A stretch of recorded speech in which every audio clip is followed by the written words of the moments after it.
Hello दोस्तों, स्वागत है आपका अपने यूट्यूब चैनल लॉ कंसल्टेट पर। आज हम बात करेंगे भारत का संविधान कब, कैसे और कहाँ लागू हुआ तथा इसके देश पर पड़ने वाले प्रभावों के बारे में हम बात करेंगे।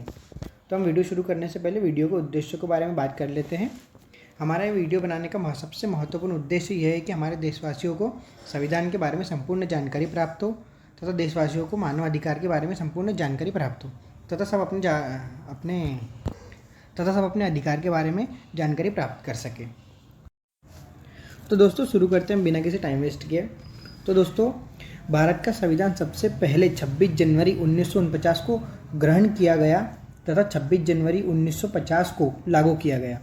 यह संविधान उस समय जम्मू कश्मीर राज्य को छोड़कर संपूर्ण भारत पर लागू हुआ, परंतु यह कानून अब जम्मू कश्मीर राज्य को मिलाकर लागू होता है।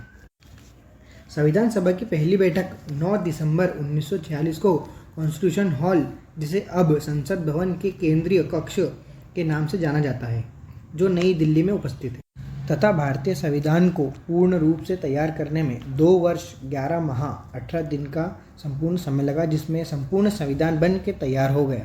तो दोस्तों, अब हम संविधान सभा के सदस्यों के बारे में बात करते हैं।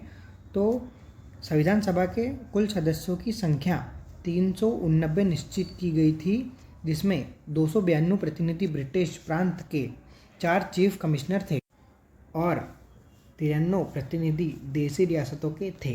संविधान सभा की पहली बैठक का आयोजन 9 दिसंबर 1946 को दिल्ली में हुआ था तथा संविधान सभा की कार्यवाही 13 दिसंबर 1946 को जवाहरलाल नेहरू द्वारा प्रस्तुत उद्देश्य प्रस्ताव के साथ हुई थी तथा 26 जनवरी 1950 को संविधान देश में संपूर्ण रूप से लागू कर दिया गया था।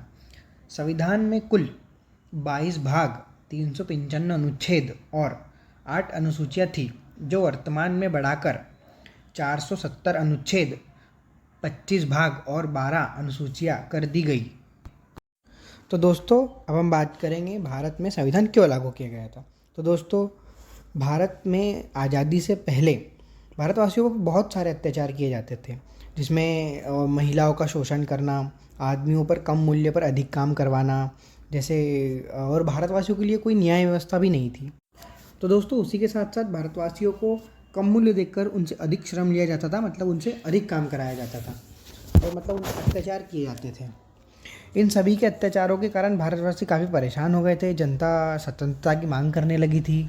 उसके बाद सभी भारतवासियों में आज़ादी की एक लहर चलने लगी थी। जैसे सभी भारतवासियों में एक लहर उत्पन्न होती है ना, उस प्रकार की एक लहर उत्पन्न हुई कि हमको आज़ादी चाहिए, स्वतंत्र भारत चाहिए, हम अपनी मर्ज़ी का काम करेंगे, अपनी मर्ज़ी से जिएंगे, जो हमारे सही लगता है वो सब करेंगे। उस तरह की एक लहर भारत में चल गई थी उस टाइम, तथा सभी भारतवासी स्वतंत्रता की मांग करने लगे थे। उस टाइम पे काफ़ी विद्रोह भी हुए, बहुत सारे आंदोलन छेड़े गए, जिसमें बहुत सारे निम्न आंदोलन जैसे उधम सिंह ने किया था और जैसे अन्य आंदोलन की मांग की गई थी और आंदोलन किए गए थे, जिसके भीतर बहुत सारे आंदोलन हुए और उसमें सफलता भी मिली, जिसकी वजह से आज हम आज़ाद हैं।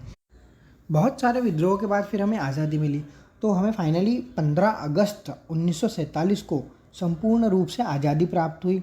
हमारे सभी स्वतंत्रता संग्राम के सेनानियों की वजह से, उनके एक बलिदान की वजह से हमें फाइनली आज़ादी मिल गई। आज़ादी मिलने के बाद हमारे बहुत सारे कानूनों का निर्माण हुआ, जिसमें जैसे कि प्रत्येक व्यक्तियों को राजनीतिक, आर्थिक सुविधाएं प्राप्त हुई, जिसमें वो अपने कोई भी व्यवसाय कर सकते हैं, राजनीति में भाग ले सकते हैं, अपना जो उनके प्रति कानून है उसमें वो भाग ले सकते हैं। यदि उन्हें कोई किसी प्रकार से कोई रोक टोक नहीं होगी, उन्हें पूर्ण स्वतंत्रता प्राप्त हो जाएंगी, जिसकी इजाज़त सरकार देती है।